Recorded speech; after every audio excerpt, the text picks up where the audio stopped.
For Indians, it was a very, very long struggle, more than 200 years of living under the colonization of Britishers. And for a country, that is quite a long period, to say more than 2,200 years of struggle. In the case of Tibetan, we just completed 70 years.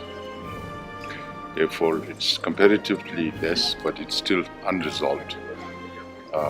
In the Indian struggle also, you had freedom fighters who used violence and who also used non-violence. And under the leadership of the great Mahatma Gandhi,